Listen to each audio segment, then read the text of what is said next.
یہ جوڑے گا تمہیں. چنانچہ یہی بات حضرت شیخ الہند مولانا محمود حسن دیوبندی اسیر مالٹا نے اپنی اسیری سے رہائی پانے کے بعد واپس جب آئے ہیں تو دیوبند میں علماء کے ایک بڑے اجتماع سے خطاب کر کے کہی. مولانا مفتی محمد شفیع رحمت اللہ علیہ جو خود موجود تھے اس میں، بڑے بڑے علماء، مولانا حسین احمد بدنی رحمت اللہ علیہ، شبیر احمد عثمانی رحمت اللہ علیہ، مولانا اشرف علی تھانوی رحمت اللہ علیہ، مولانا انور شاہ کشمیری رحمت، بڑا مجمع. اور کہا حضرت شیخ الہند نے ہم نے تو اپنی اسیری کے 4 سالوں کے دوران جتنا غور کیا تو ہماری اس وقت کی امت کی زبوں حالی کے 2 سبب سامنے آئے. مولانا مفتی شفیع لکھتے ہیں ان کی کتاب وحدت امت کے نام سے، کہتے ہیں کہ پورا مجمع ہمہ تنگ گوش ہو گیا کہ یہ شیخ الشیوخ استاد العلماء عمر کے اس آخری درجے میں اس حد پر آ کر اب نیا سبق کون سا سیکھ کر آیا. تاکہ ہمیں تو اس کے 2 سبب معلوم ہوئے، ایک ہمارا قرآن کو ترک کر دینا، لفظ نوٹ کیے ترک کر دینا، اور دوسرا ہمارے آپس کے اختلافات. چنانچہ میں تو یہی فیصلہ کر کے آیا ہوں کہ اب زندگی جتنی باقی ہے 2 ہی کاموں میں لگ رہوں گا. ایک تو یہ کہ ناظرہ قرآن پڑھنے کے مکتب گلی گلی کھل جائیں اور عوامی درس قرآن کے ذریعے قرآن کے پیغام اور قرآن کے حکمت سے لوگوں کو روشناس کرایا جائے. عوامی درس قرآن کا لفظ استعمال کر رہا ہے شیخ الہند، جنہیں میں 14ویں صدی کا مجدد اعظم سمجھتا ہوں. اور نمبر 2 یہ کہ آپس کے اختلافات کو حوالہ دی جائے. یہ واقعہ کوٹ کر کے مفتی محمد شفیع صاحب لکھتے ہیں کہ حضرت شیخ نے جو 2 باتیں کہی اصل میں وہ ایک ہی ہے. ہمارے باہمی اختلافات بھی تو اسی وجہ سے ہے کہ ہم نے قرآن کو ترک کر دیا ہے. بتائیے شیخ الہند نے کیسے ترک کیا قرآن؟ مولانا مدنی نے کیسے ترک کر دیا قرآن؟ کیا مطلب اس ترک کرنے کا؟ حال تو یہ ہے کہ مولانا مدنی رحمت اللہ علیہ، حالانکہ وہ تو گرفتار نہیں ہوئے تھے، وہ تو والنٹریلی اپنے شیخ کی خدمت کے لیے گئے ہیں ساتھ، اور اس حد تک ان کی وفاداری اور ان کی خدمت گزاری کہ رمضان کا مہینہ آیا تو حضرت شیخ الہند نے حسرت کے ساتھ کہا زندگی میں یہ پہلا رمضان ہوگا کہ تراویح میں قرآن نہیں سن سکیں گے. اس لیے کہ نہ شیخ الہند حافظ تھے، نہ مولانا مدنی حافظ تھے، اور تیسرے ان کے ساتھ ایک اور تھے، ان کا میں نام بھول رہا ہوں، وہ سرحد کے پٹھانوں میں سے تھے، کوئی حافظ نہیں تھا. اب آپ غور کیجئے، استاد اور اپنے شیخ کی اس حسرت کو دور کرنے کے لیے مولانا مدنی روزانہ 1 پارہ حفظ کرتے تھے اور رات کو تراویح میں سناتے تھے، روزانہ 1 پارہ. اور یہ انہونی بات نہیں ہے، جب ساری زندگی قرآن ہی سے شغف رہا ہے وہ ہے تو صحیح ذہن میں، اور صرف ان کے لنکس ملانے ہیں آپس میں، اور کیا ہے. اصل میں قرآن کو ترک کرنے کا مطلب کیا ہے؟ وہ اصل میں ایک اور بہت بڑے عالم دین کی بات سنیے آپ، مولانا سید انور شاہ کشمیری رحمت اللہ علیہ، جو دیوبند سے آ کر آپ کے قریب میں ڈابھیل میں انہوں نے مدرسہ قائم کیا تھا. وہ ایک مرتبہ قادیان میں ایک جلسہ علماء کیا کرتے تھے ہر سال رد قادیانیت کے لیے. تو ایک سال اسی طرح وہاں علماء جمع تھے. اب جس نے یہ واقعہ بیان کیا ہے اس کا نام میرے ذہن میں اس وقت نہیں ہے، کہ میں صبح مولانا انور شاہ کشمیری رحمت اللہ علیہ کی خدمت میں حاضر ہوا تو دیکھا کہ غم کی تصویر بنے بیٹھے ہیں، بہت اداس غمگین. میں نے پوچھا حضرت کیا معاملہ ہے، کوئی خاص سبب ہے؟ فرمایا بھائی کیا سبب ہے، یہ سوچ رہا ہوں کہ اپنی زندگی عمر ضائع کر دی. میں نے کہا حضرت آپ نے زندگی ضائع کر دی، عمر ضائع کر دی؟ آپ نے علم، بیہقی وقت کہلاتے ہیں انور شاہ کشمیری، جیسے امام بیہقی تھے، محدث اور فقیہ دونوں اعتبارات سے بلند. تو آپ نے پڑھنے پڑھانے میں، سیکھنے سکھانے میں ساری عمر گزار دی، تو آپ کی زندگی ضائع کیسے؟ کہنے لگے ہم نے سارا زور اسی پر رکھا کہ ثابت کر دیں کہ شافعی کی رائے صحیح نہیں ہے، ہماری رائے صحیح ہے. اسی کے لیے دلائل، اسی کے لیے بحثیں، اسی کے لیے لمبی چوڑی جو ہے ہمارے ہاں نشستیں منعقد ہوئی مدارس کے اندر. حالانکہ اللہ کے ہاں یہ ہم سے سوال نہیں ہوگا، گمراہیاں طرح طرح کی پھیل رہی ہیں، ہم ان بحثوں میں لگے ہوئے. حالانکہ زیادہ سے زیادہ یہ کہا جا سکتا ہے کہ قول اصحابنا ثواب محتمل الخطا، اور جو قول دوسروں کا ہے وہ خطا ہے محتمل الثواب. زیادہ سے زیادہ یہ کہہ سکتے ہیں ہم کہ ہمارے جو اسلاف ہیں، ہمارے جو اساتذہ ہیں، ان کا قول صحیح ہے، اگرچہ اس کے خطا ہونے کا بھی امکان ہے. ہم یہ نہیں کہہ سکتے کہ اس کے غلط ہونے کا کوئی امکان ہی نہیں، معصوم تو وہ نہیں تھے. اور قولہم، ان کا جو ہمارے سامنے ہے مد مقابل ہے، اور وہ شافعی ہے. اصل تو جو ٹکراؤ تھا وہ فقہ حنفی اور فقہ شافعی کے مابین تھا. ہم صرف یہ کہہ سکتے ہیں کہ ان کا یہ قول خطا ہے، غلطی ہے، اگرچہ احتمال موجود ہے کہ وہی صحیح ہو، اس کے سوا تو ہم کچھ نہیں کہہ سکتے. اور ہم نے اپنی ساری زندگی اس کام میں لگا دی. لیکن میں کہہ نہیں سکتا اس پر اتنے رنج اور صدمے کا اظہار کروں کہ مجدد وقت شیخ الہند رحمۃ اللہ علیہ اور بیہقی وقت مولانا انور شاہ کاشمیری رحمۃ اللہ علیہ، ان کی ان باتوں کا کوئی اثر ان کے شاگردوں نے قبول نہیں کیا. وہی روش ہے، وہی فقہی بحثیں ہیں. جب میں نے پاکستان میں تحریک خلافت کا آغاز کیا، کچھ احادیث بیان کی، اچھے علماء نے کہا کہ ڈاکٹر صاحب ہم نے تو یہ حدیثیں پہلی مرتبہ آپ سے سنی. یہ حدیثیں جو ہے یہ ہے کتاب الملاحم میں، اشراط الساعہ، علامات القیامہ، کتاب الفتن، اور حدیث کے ان ابواب پر تو پہنچتے پہنچتے ہم ایگزاسٹ ہو چکے ہوتے ہیں. ہماری ساری بحثیں جو ہے وہ ختم اور وقت ختم ہو جاتا ہے ان فقہی بحثوں کے اندر، یہاں تک تو ہم پہنچتے ہی نہیں. بہرحال دوسرا نقطہ جیسا کہ میں نے عرض کیا، پہلا اینٹیں پکاؤ، مضبوط کرو. یا ایھا الذین آمنوا اتقوا اللہ حق تقاتہ ولا تموتن الا وانتم مسلمون. اور دوسرا ان کو جوڑنے کے لیے قرآن کو ایز اے سیمنٹ سبسٹنس استعمال کرو.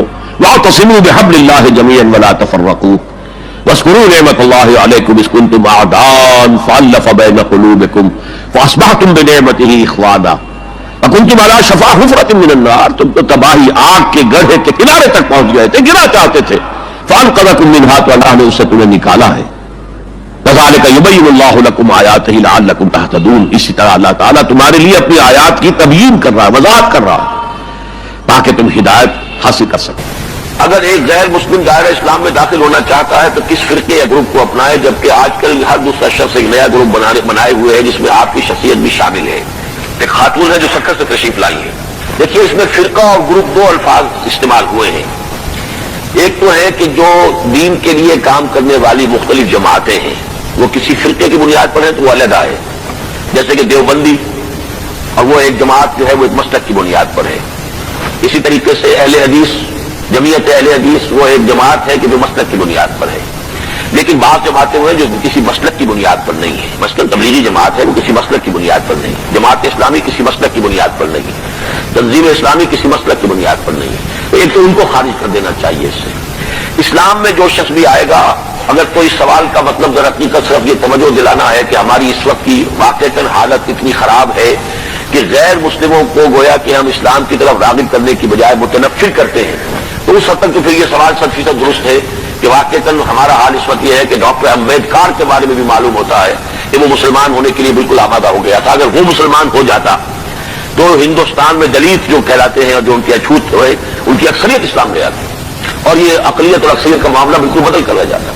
لیکن ہوا یہ کہ جب اس کی طرف سے یہ بات آئی تو کچھ شیعہ حضرات پہنچ گیا کہ اصل اسلام تو ہمارا ہے، کچھ اور پہنچ گیا اصل اسلام ہمارا ہے. اس نے کہا کہ پھر ٹھیک ہے تم اپنے اپنے اسلام لے کر اپنے پاس بیٹھے رہو، میں جاؤں وہیں ٹھیک. تو اس اعتبار سے تو یقیناً افسوسناک صورتحال ہے. لیکن اس کے باوجود ہم دیکھتے ہیں کہ آج بھی دنیا میں مسلمان لوگ ہو رہے ہیں، امریکہ میں ہو رہے ہیں مسلمان ہو رہے ہیں، ایفرو امریکن نہیں، جو وائٹ امریکن تھے ان میں سے بھی کوئی نہ کوئی تو مسلمان ہو رہا ہے. اس سب کے باوجود جس کے دل میں اسلام کی بنیادی حقائق جو ہیں وہ جاگزی ہو جاتے ہیں، اس سب کے باوجود وہ اسلام لے آتے ہیں. اس میں بھی بسا اوقات یہ ہوتا ہے کہ بہت سے لوگ اسلام لائے ہیں وہ قادیانی ہو گئے، اس لیے کہ قادیانیوں نے تبلیغ کی وہاں پر اور کسی نے تبلیغ کی نہیں تھی. کچھ عرصے کے بعد انہیں معلوم ہو گیا کہ قادیانیت ایک علیحدہ شے ہے، اسلام علیحدہ شے. وہ پھر اسلام میں واپس آ گئے، اسلام میں آ گئے، واپس نہیں اسلام میں آ گئے. قادیانیت ذریعہ بن گئی اسلام میں آنے کا. یہ ویسٹ کوسٹ آف افریقہ پر جو چھوٹے چھوٹے ممالک ہیں ان میں سے اکثریت میں قادیانی مشن قائم ہوئے تھے. انہوں نے بہت جد و جہد کر کے وہاں لوگوں کو اسلام کے نام پر قادیانی بنایا. لیکن اس کے بعد ختم نبوت کی جو تحریک ہے اس کے لوگ بھی وہاں پر پہنچے، انہوں نے جا کر ان کو واضح طور پر بیان کیا کہ اسلام یہ ہے اور یہ لوگ جو اس میں یہ کرو تو وہ مسلمان ہو گئے. اس حوالے سے میرے نزدیک جد و جہد ہماری جاری رہنی چاہیے.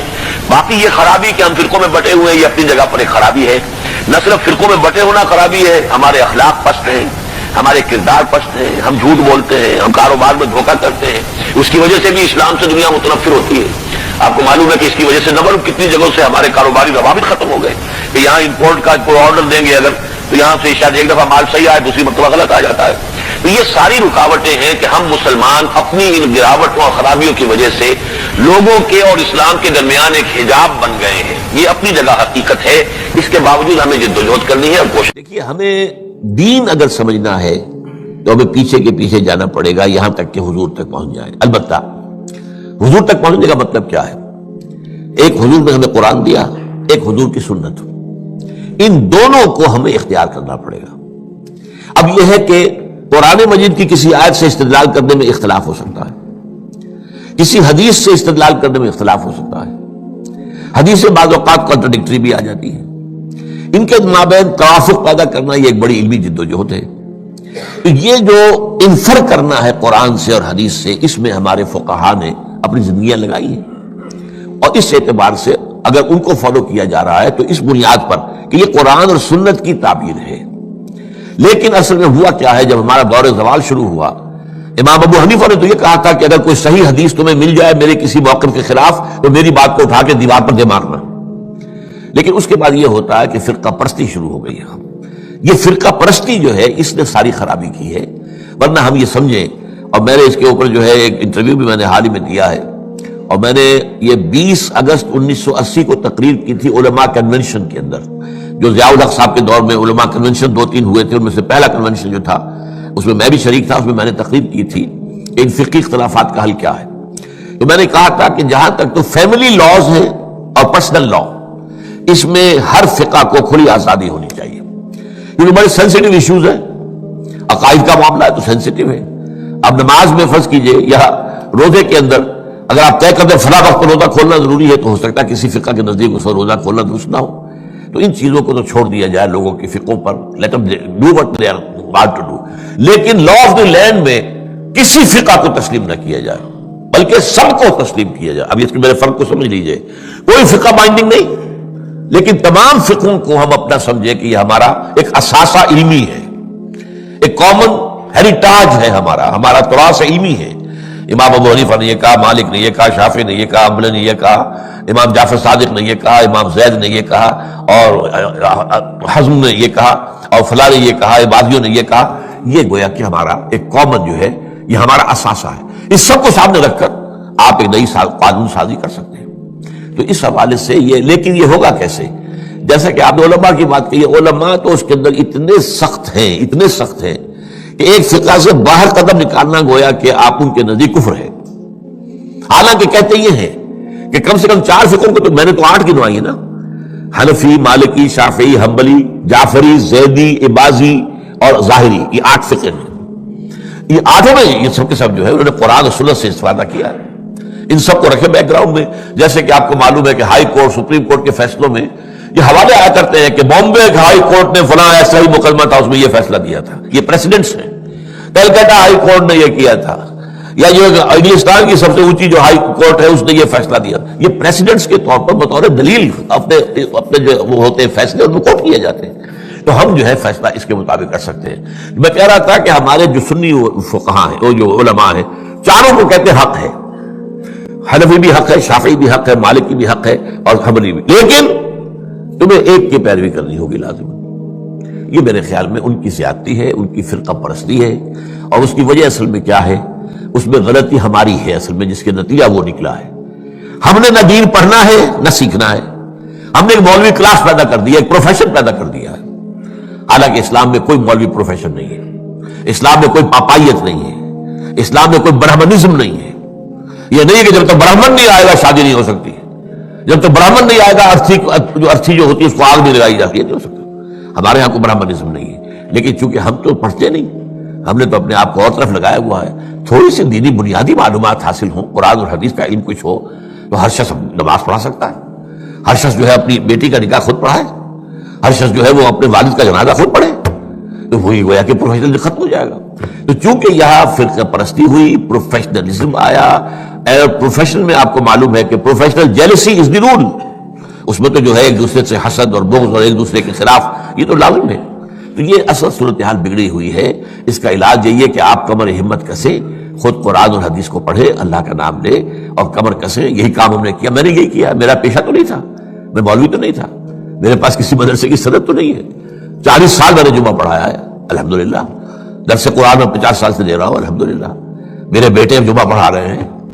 وہ ایک MBBS ہے ان میں سے، ایک جو ہے MA فلاسفی ہے، ایک جو ہے وہ ڈاکٹریٹ کے کورسز انہیں مکمل کر رکھے ہیں اکنامکس کے اندر، پڑھا رہے جو ان لوگ کیا پڑھا رہے ہیں. تو یہ کام کرنا جو ہے اس کی طرف زیادہ توجہ ہونی چاہیے پازیٹیولی. باقی جو کچھ ہے اس کا آپ کا مشاہدہ صحیح ہے، وہ غلط بات آپ نہیں کہہ. صرف چند شاعر کے اوپر اپنے آپ کو محدود کر کے اور انتہائی تنگ نظر فرقے کی صورت اختیار کریں. اس وقت بدترین فرقہ پرستی جو ہے وہ اس حلقے میں. اسلام کے اندر جتنے بھی فرقے بنائی گئی ہے ان فرقوں میں سے سب سے بدترین فرقہ جو ہے وہ جماعت اہل حدیث کا ہے. تو ناظرین سوال پیدا ہوتا ہے کہ ڈاکٹر اسرار صاحب نے آخر ایسی بات کیوں کہہ دی؟ تو آج کی ویڈیو میں یہ جان لیتے ہیں. سب سے بڑا مرکز دیوبند بنا. یہ باتیں پہلے بھی آ چکی ہیں، اب پھر ایک دوسرے اینگل سے آ رہی ہیں. جس نے قال اللہ اور قال رسول کے حصار میں محصور ہو کر مذہب کا تحفظ کیا، اور اس قول میں ہرگز کوئی مبالغہ نہیں ہے کہ دیوبند ایک درسگاہ و دارالعلوم ہی نہیں، ایک عظیم تحریک ہے جس نے اس دور میں دین و مذہب کی حفاظت کا مؤثر رول ادا کیا اور جس سے متعدد علمی و عملی سوتے پھوٹے. چنانچہ شیخ الہند مولانا محمود حسن رحمۃ اللہ علیہ کے بعد شیخ الحدیث مولانا انور شاہ کاشمیری، حکیم الامت مولانا اشرف علی تھانوی، مجاہد حریت مولانا حسین احمد مدنی، شیخ الاسلام مولانا شبیر احمد عثمانی اور مبلغ ملت مولانا محمد الیاس رحمہم اللہ اور ان کے تمام علمی، روحانی، مذہبی اور سیاسی اور دعوتی اور تبلیغی سلسلوں کا اصل منبع دیوبند ہی ہے. حتیٰ کہ اوپر ہی کی مثال کے مطابق حقیقت یہ ہے کہ بر صغیر کی اکثر دینی درسگاہوں اور دینی و مذہبی تحریکوں کا تعلق بھی دیوبند کے ساتھ وہی ہے جو دنیا بھر کی مساجد کا خانہ کعبہ کے ساتھ اور بر صغیر کے مذہبی عناصر میں سے صرف ان کو چھوڑ کر جن کی مذہبیت بس عرس و میلاد اور فاتحہ و درود تک محدود ہے، بقیہ تمام فعال مذہبی عناصر تحریک دیوبند ہی کی مختلف شاخوں سے متعلق اور منسلک ہیں. ویسے اس میں تھوڑی سی وضاحت مزید کر دوں میں.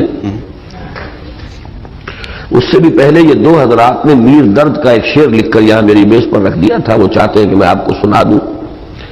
وہ جو میں نے آپ کو حدیث قدسی سنائی تھی جس کو محدثین اس کی سند جو ہے اس کو معتبر قرار نہیں دیتے، لیکن مفسرین محققین نے تسلیم کیا ہے کہ اللہ تعالیٰ بندہ مومن کے دل میں سما جاتا ہے. وہ اس کا ترجمہ جو ہے شعر کی حالت میں خواجہ میر درد، کیونکہ وہ بھی صوفی تھے. ارض و سما کہاں تیری وسعت کو پا سکے، میرا ہی دل ہے وہ کہ جہاں تو سما سکے. یہ اسی کی ترجمانی ہے. میں یہاں یہ کرنا چاہ رہا تھا کہ اہل حدیث تحریک جو ہے وہ بھی ایک زمانے میں بہت زوردار تحریک کی حیثیت سے رد بدعات، مشرکانہ اوہام ان کی نفی کے لیے اٹھی تھی. لیکن بدقسمتی سے بہت جلد یہ تحریک صرف چند شاعر کے اوپر اپنے آپ کو محدود کر کے اور انتہائی تنگ نظر فرقے کی صورت اختیار کریں. اس وقت بدترین فرقہ پرستی جو ہے وہ اس حلقے میں. ساری بحث رفع یدین سے، آمین بالجہر سے، اللہ اللہ خیر صلی اللہ، اور دو چار ایسے ہی مسائل ہیں، باقی اور چیزوں کے ساتھ کوئی بحث نہیں، کوئی دلچسپی نہیں. وہ تو اٹھے تھے اصل میں بدعات کا ابطال کرنے، رسومات کی نفی کرنے، مشرکانہ اوہام کا سد باب کرنے. یہ چند مسائل جو ہیں مسلک کے مسائل ہیں. اب سارا زور جو ہے انہی کے اوپر سب ہوتا ہے لے دے کر. اور یہ جو ہے اس وقت میں اپنے دلی احساسات کی ترجمانی کر رہا